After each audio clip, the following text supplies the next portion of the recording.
Hello and welcome to Precon Decon, the video series where I deconstruct the pre-constructed decks of Magic the Gathering's history. In this video, we're going to start looking at new Phyrexia, which is part 3 of the Scars of Mirrodin block. So yeah, we're just going to dive in and start looking at that with Artful Destruction, which is a white and green deck. So let's start looking at the contents of that. So the foil face rare is Blade Splicer, and this is kind of the rare, the rare member of the essentially the Splicer cards, which were quite prevalent in New Phyrexia, mostly in white. There's a few in green and blue. So what splicers are is I did not have Golem Tribal on my bingo card when New Phyrexia came out. So all the splicers, when they're all usually 1/1s. For a fair amount of mana, which you might think, oh, that's not great. They must have a good effect, and they do. So whenever a splicer comes into play, it makes usually it makes a 3/3 golem creature. There is one that we'll see later that makes 2 when it comes in. It's a little more expensive. And then they have a static ability where they give golems you control a bonus, which is pretty cool. Yeah, I think it's. I mean, at least I think it's pretty cool. So the Blade Splicer is 2 and a white for a 1/1. When it enters the battlefield, create a 3/3 colorless Golem artifact creature token, and Golem creatures you control have first strike. So this is super well costed, I think, because 3 mana is making 4 power worth of stuff on the board, and one of those is a 3/3 first strike. And the thing is, it's not just that token's the first strike, it's going to be all your golems that are going to get first strike, and not just golem tokens. There are a few other just normal golem cards in this deck. So yeah, this is like a really good aggressive play, I think. Because you can do this, and then you've got a 3/3 first strike you can swing away with. And I mean, I really like these splicers. I have tried a few times over the years to build, sort of a splicer golem tribal deck using a bunch of like flicker effects to keep bouncing the splicers to make more golems, and yeah, it's usually been pretty fun. So yeah, I think this is a really good rare to include. I mean, it'd be crazy if this wasn't included. Like, this is literally the only rare splicer. We're obviously sticking with the theme here. So then we have 3 Master Splicers, 3 and a white for a 1/1. When it comes into play, makes a golem and gives your golems +1/+1. So this is firstly, this is really nice that it's uncommon, and we've got 3 of them. And that's an anthem effect for your golems, which is pretty good. So really, when it comes in, it's making a 4/4. At the very least, and then obviously whatever other bonuses is getting. So again, like for 4 mana, this is making like 5 power worth of stuff on the board, which is pretty cool. And again, I mean, I know these splicers are expensive, but what I quite like about them is that the golems are vulnerable because they're tokens, and the splicers are vulnerable because they're creatures. But together they sort of like cover each other, I suppose. I quite like it. I just think they're really fun cards. And then 2 Sensor Splicers, 4 and a white for a 1/1, so a bit more expensive, but it is the common as opposed to Master Splicer and Blade Splicer. Makes a golem when it comes in and gives all your golems vigilance. So you have all 3 of these out. You've got 4/4 vigilant first striking golems, which is pretty good, I think. So yeah, really like all these splicers. And then, as mentioned, there were a couple of green splicers. So we have a single Maul Splicer, which is the most expensive one at 7, but it makes 2 golems when it comes in, and I think this is okay. I think I would have preferred it, honestly, if it had been just cheaper and just made like 1 golem, like all the others, because this is just going to sit in hand for like quite a while. Although, as we'll see in the deck, you've actually got quite a few ways to ramp up mana quite quickly, so you could drop this quite a bit earlier than you'd expect. But yeah, I still kind of wish it just kind of made like 1 golem, and what I really wish would if there had just been like a sorcery that just made like golem tokens. It's really funny actually, because in a Modern Horizons set, like many years after this, we'd get Splicer's Skill as a reference to these Splicer cards, which is a sorcery that makes golem tokens, and it also has splice, from Kamigawa. It has like that keyword, which I just think is really funny. Yeah, I like Maul Splicer is okay. It is coming down and making 2 like 3/3 champers. It is adding 7 power to the board again, I suppose. So it's okay for 7 mana, I think. And then 2 Vital Splicers, 3 in a green, 1/1, makes a Golem, and you can pay 1 to regenerate a Golem you control, so it makes all your Golems now like super, super resilient. Like 1 mana regeneration, like 1 colorless mana regeneration for all your Golems is so strong, I think, because then you can just swing away with them, and like you've got very little to fear. Like not that I think much could block, the ideal situation of 4/4 Vigilant, Trample, First Striking Golems, and I don't think you'd have much to worry about. But it's always nice to have regeneration, just to as a backup.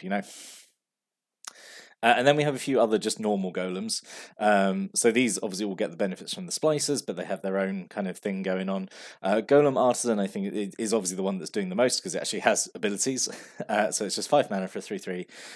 You can pay 2 to give an artifact creature +1/+1 turn, or 2 to give an artifact creature your choice of flying, trample, or haste until end turn. So this is really nice that it, you can give your golems keywords that your splicers aren't providing, mostly like flying or haste. The blue splicer gives flying, but this is obviously a nice way to, a way to get flying. There is a single Mighty Leap in this deck as well as flying, but that's just a combat trick. So this is pretty cool. Like it's nice that he could just sit back and give your other golems abilities, and also you play a splicer and haste one of those golems so it can swing straight away. Yeah, I think it's all pretty good. And then a single Phyrexia Hulk and a single Stone Golem. These are, essentially the same card. They're just like vanilla golems, but they're fairly chunky, and of course they're going to get the splicer bonuses. So yeah, they're doing all right, I think. So the other rare of the deck, and I'm going to talk a little bit about this because it's actually, I think it's a big deal. I think so. New Phyrexia is the first set, as far as I can remember, and as far as I know, and I don't know if it's done after this. I haven't I haven't checked, but it's big because it's the first time in my memory that this has happened.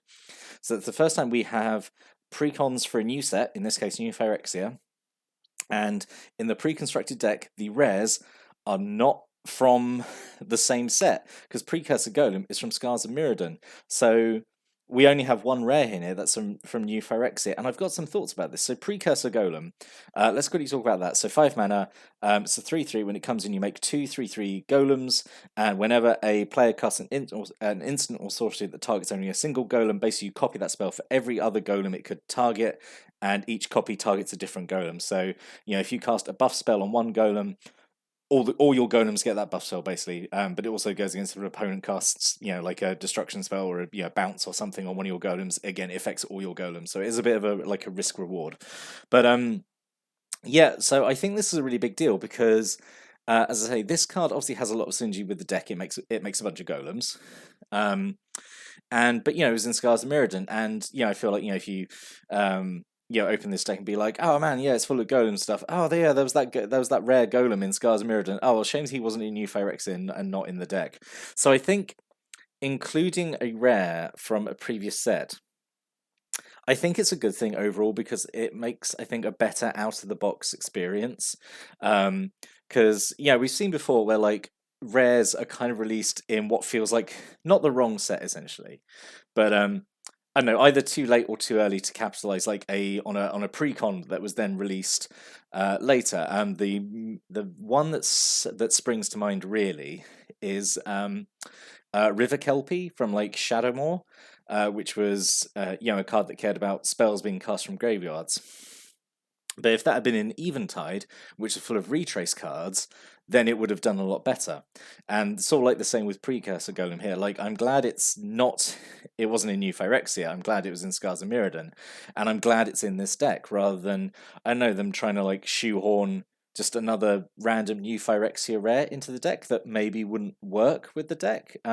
So I think this is a good call. But I would really like to hear other people's opinions on this in the comments, especially because this is the first time this happened. Like, do you think it's a good thing for one of the 2 rares in the deck to not be from the new set, or do you think basically it's fine if it creates like this better play experience when you play out of the box, because I could see it the other way. You pick up a new Phyrexia precon and having like all the other precons up to now to work with as as example, but like great, well at least I'll get 2 rares from the new set, but you don't. You only get 1 rare and then this previous rare as well. But then I don't know. I don't know. Ultimately, I'm leaning more on the side that it's a good thing if it makes a better out of the box play experience. But as I would really like to hear other people's opinions on that. Anyway, let's stop talking about Precursor Golem and Res. Basically, all the new Phyrexia decks, have another rare that's not from new Phyrexia. TLDR, So moving on, so we have 2 Suture Priests. So this like kind of evil Soul Warden. 1 and a white for a 1/1. Whenever another creature enters the battlefield under your control, you gain 1 life. Whenever a creature enters the battlefield under an opponent's control, you can have that player lose 1 life. So it's kind of a combination of Soul Warden and Bloodseeker, I think, from Zendikar, like the Black Vampire that's kind of like anti-Soul Warden. So yeah, this is like a really fun card, like, well, fun might be maybe too strong a word. It's a creepy white Phyrexian, so I'm quite biased towards it. And also this thing like draws like so much like disproportionate attention because, like the damage can like really rack up. And like, people just hate this, just like, oh, it's just a 1/1 and we'll dedicate, I say, disproportionate attention to get rid of it, which is fine because then all your splices can do their thing. But yeah, I really like Suture Priest, really like it. And also it's just, as I say, it's a creepy white Phyrexian, it's amazing, I love it. A single Brutalizer Exarch, so 5 and a green for a 3/3. Basically, each colour has their own Exarch. I think they're all in these. No, Deceiver Exarch isn't in any of these decks, which is a shame because it's the most notorious one, but it's fine. So yeah, 6 mana for a 3/3. When it enters the battlefield, you choose one, and all the Exarchs do this. They have like a choice of 2 ETB effects. You either search your library for a creature card, reveal it, shuffle your library, put that card on top of it, or you put target non-creature permanent on the bottom of its owner's library.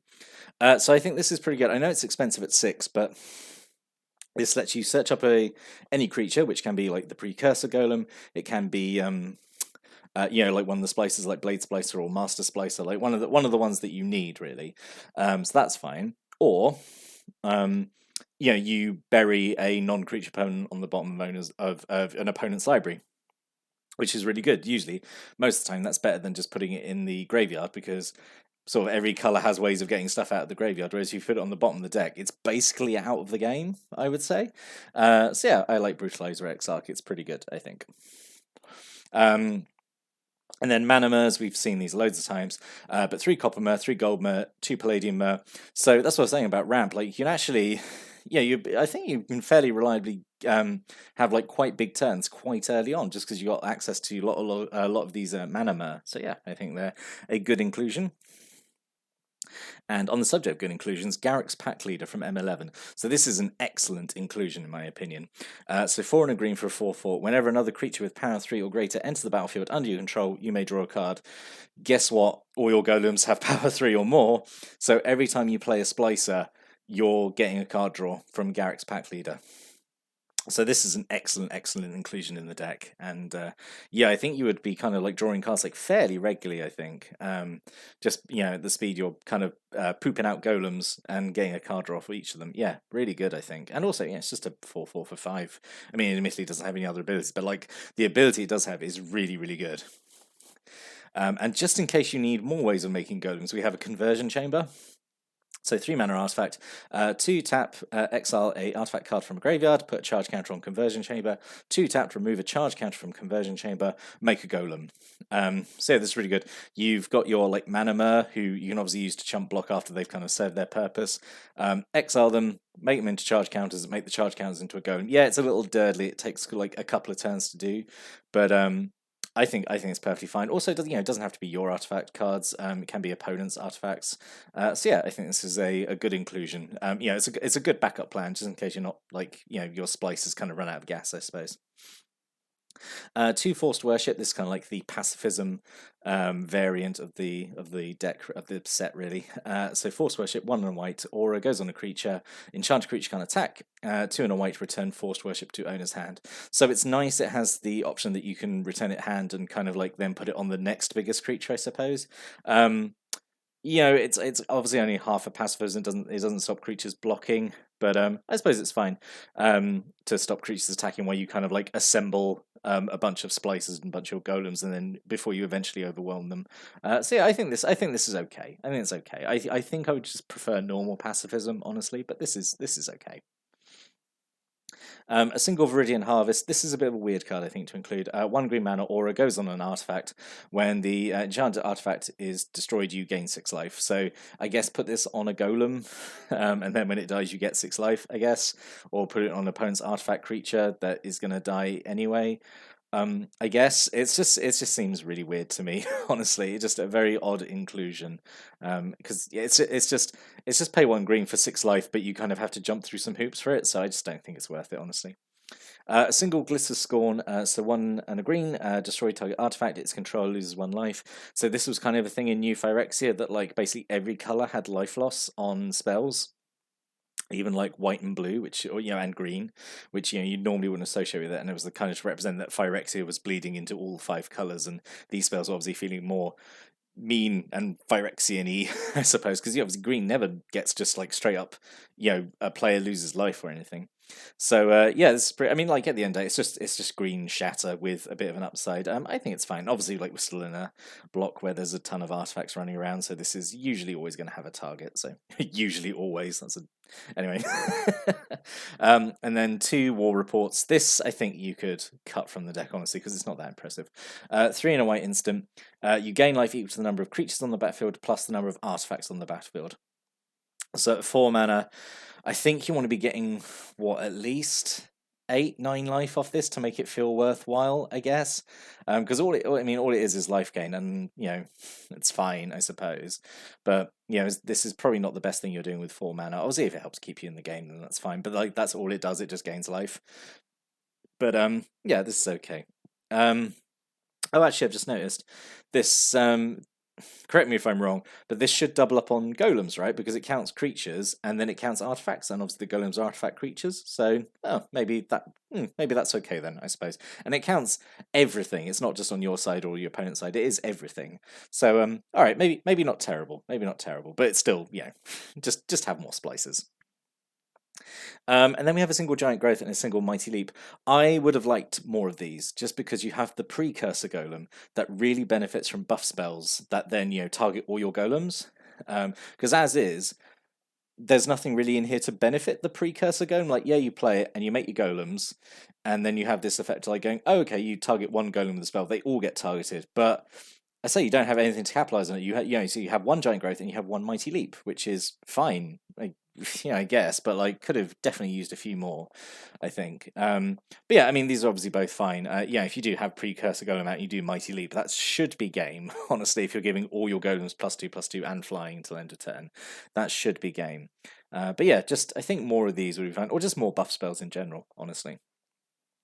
And then 2 cultivate, which I don't think is actually necessary in this deck because you have like 8 mana. You have the 3 copper, 3 gold, and 2 palladium. I'm not really sure you need the cultivates to get extra land.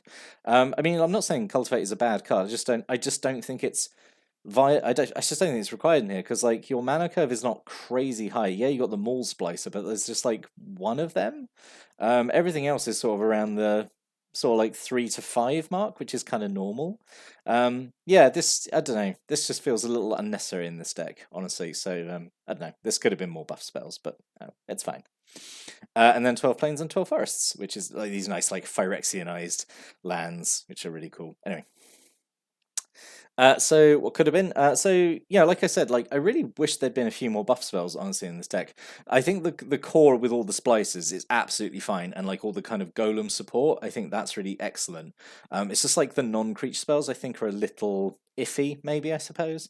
I would have liked to see maybe like Noxious Revival. So this is 1 green Phyrexian mana, which we will definitely talk about in a future video. Maybe not here. So it's just 1 green or 2 life to put a target card from a graveyard on top of owner's library. So if like one of your key splicers dies, you could use this, get them back. That's fine. Apostle's Blessing, this would be really nice with the Precursor Golem out to give all your golems protection from either artifacts or a colour of your choice, and then they swing and win because nothing can block them, I suppose. That would have been nice. And Beast Within, this would have been really cool as well. So this was like the green kill spell from New Phyrexia. Like 3 mana instant, just destroy a permanent, just like no restrictions, just it is destroyed, but the controller gets a 3/3 beast. Like whatever, like you can deal with a 3/3 beast. It's almost worth giving, definitely almost always worth giving someone a 3/3 beast if you're getting rid of like a really troublesome permanent. I say it can be anything, which is really strong. This also has the funny interaction with the precursor golem that you could cast this, destroy all your golems, turn them all into beasts, which could be fun, I guess, if you really wanted to flex, turn all your golems into beasts. Why not? But yeah, I thought even just one of these I think would have been okay in the deck. So in summary, like I said, I like the creature side of this. I think it's really good. I really like Golem Tribal. I think it's just cool because who doesn't like a bunch of evil robots? So that's really cool. Really like the splicers. I think there's such fun creatures. I say the non-creature side I think is maybe a little bit lacking, but overall I think the deck is pretty good. I really wish I'd bought this one because I don't think I did. But as I say, I have like recreated it sort of in a way with all the splicers in years since. But yeah, I really like this one actually. But what are your thoughts on the deck after seeing any thoughts or comments or stories or opinions about it? And like I say, if you've got any thoughts on having rares not from New Phyrexia in the deck, I'd really like to hear people's opinions on that because it feels like such a big deal because it's the first time it's happened. So yeah, really looking forward to seeing people's comments on that. But I'll be back next time. We're going to look at another New Phyrexia intro pack. But until then, thanks for watching and listening. Have a great day.